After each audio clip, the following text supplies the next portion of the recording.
રાજકોટના એક સામાન્ય પરિવારનો યુવક રવિ ગ્રાફિક ડિઝાઇનર તરીકે કામ કરતો હતો. રોજિંદા જીવનમાં બધું સામાન્ય હતું, ઓફિસ, ઘર અને થોડી હમખમ ફ્રેન્ડશિપ્સ. જીવનમાં કંઈક ખાસ શોધતો હતો, પણ સમજાતું નહોતું શું. એક દિવસ રવિ એક વર્કશોપમાં ગયો, જ્યાં નયન જોડાયા મેહુલી સાથે. મેહુલી મુંબઈથી આવી હતી, પેઇન્ટિંગની અભ્યાસ કરનારી યુવતી. સાદગીથી ભરેલી, પણ આંખોમાં સપનાના દરિયાઓ. રવિ એને જોયા પછી જાણે સમય રોકાઈ ગયો હોય એમ લાગ્યું. તેમના પહેલા સંવાદમાં જ એક અલગ પ્રકારની સંગતનો આરંભ થયો. શહેરના વિવિધ સ્થળોએ તેઓ મળતા રહેવા લાગ્યા. કાવ્ય વિશે વાતો, પેઇન્ટિંગ અને ડિઝાઇનના વિચારોની આપલદાપલી થતી. એક સાંજ મેહુલીએ રવિને કહ્યું, તને ખબર છે રવિ, તારો હસવો એવું લાગે છે જાણે કોઈ શાંત તળાવમાં કમળ ખીલી ગયું હોય. રવિ અચાનક શાંત થઈ ગયો. એ પહેલીવાર કોઈએ એની અંદરના વિશ્વને એમ સુંદર રીતે વાંચ્યું હતું. કાલાવાદી હિલ્સ ઉપર બેઠા બેઠા એકવાર રવિએ પૂછ્યું, મેહુલી, શું તું આ શહેરમાં રહી જઈશ? એ પણ મારા માટે? મેહુલી થોડું હસીને જવાબ આપે છે, શહેર બદલવું શક્ય છે, પણ જો દિલમાં ઘર બને તો જગ્યા કોઈ માયનો નથી રાખતી. અને એમ રવિ અને મેહુલીએ એક નવું સફર શરૂ કર્યું. શરૂઆતથી અંત સુધી પ્રેમભર્યું, રંગભર્યું અને આત્મીયતા ભરેલું. રવિ અને મેહુલી હવે રોજ મળતા. શહેરના ટ્રાફિકથી દૂર કોઈ શાંત જગ્યાએ, ક્યારેક રેસ કોર્સ પાસે, તો ક્યારેક ખાંડેરાવ તળાવના બાજુએ.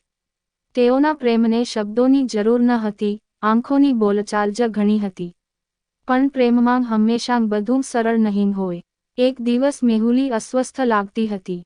રવિએ પૂછ્યું, બસ તું આજે થોડું શાંત શા માટે છે? મેહુલીએ જ ચહેરા પર એક બનાવટી હાસ્ય મૂકી દીધું, કંઈ નહીં, બસ મુંબઈથી મમ્મીનો ફોન આવ્યો હતો. થોડા દિવસ માટે પાછી જવી પડશે. રવિના મનમાં થોડી વિચારો ઊભા થયા, પણ એ જાણતો હતો કે પ્રેમ મજબૂત હોય તો અંતર નજદીકી બની જાય છે. એને પૂરો ભરોસો હતો કે મેહુલી પાછી આવશે. પણ સપ્તાહ પસાર થયું, પછી બીજું સપ્તાહ. મેહુલી કોઈ સંદેશ ન કરે, ફોન પણ ઉપાડતી ન હતી. રવિનો સમય રોકાઈ ગયો હતો. એ એની ડાયરીમાં લખતો રહેતો, મારી કલમના શબ્દો હવે તારી વાત માટે તરસે છે. તું પરત આવશે ને ફરીથી મારા રંગ ખીલશે. અને પછી એક દિવસ અચાનક મેહુલી પાછી આવી. એ ઊભી હતી રવિના ઘરના દરવાજા પાસે. આંખોમાં ઓસ અને હાથે એક ચિત્રનું ફ્રેમ. એ ચિત્ર એક છાયાવાદી પેઇન્ટિંગ હતું. રવિ અને મેહુલી એક છાનિયાવાળી ઝાડ નીચે બેઠેલા, જ્યાં કોઈ શબ્દો નહોતા, માત્ર શાંતિ હતી. મેહુલીએ શાંતિથી કહ્યું, માફ કરજે મમ્મી, બીમાર હતી. સમય ક્યાં પસાર થયો ખબર ન પડી, પણ મારું દિલ તારી સાથે જ હતું. રવિની આંખોમાં પણ ભીની ઉજાસ આવી. એણે મેહુલીને ચીઠ્ઠી આપી, તું આમ જ હો તો હું દરેક અજાણ્યા વરસાદ માટે તૈયાર છું. મેહુલી ફરી રવિની દુનિયામાં આવી ગઈ હતી, પણ એ જૂની મેહુલી નહોતી. એ હવે વધારે શાંત હતી, વિચારશીલ, જાણે કંઈક એવા નિર્ણયની કગાર પર હતી જે પ્રેમથી પણ મોટા વજનનું હતું. એક સાંજ રવિએ કહ્યું, ચાલે આપણે મુંબઈ જઈએ. તારી મમ્મીને મળવું છે. અને તારા પપ્પાને પણ કહું છું કે હું તને માગવા આવ્યો છું. મેહુલીએ નજર જમીન પર ગાળી દીધી. રવિ, હું તને બધું કહેવું છે.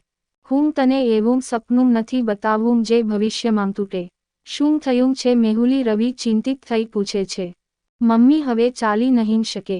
પપ્પા હવે રહ્યા નથી. ઘર, જવાબદારીઓ, મારો અભ્યાસ, મને બધું એકલા પડે છે.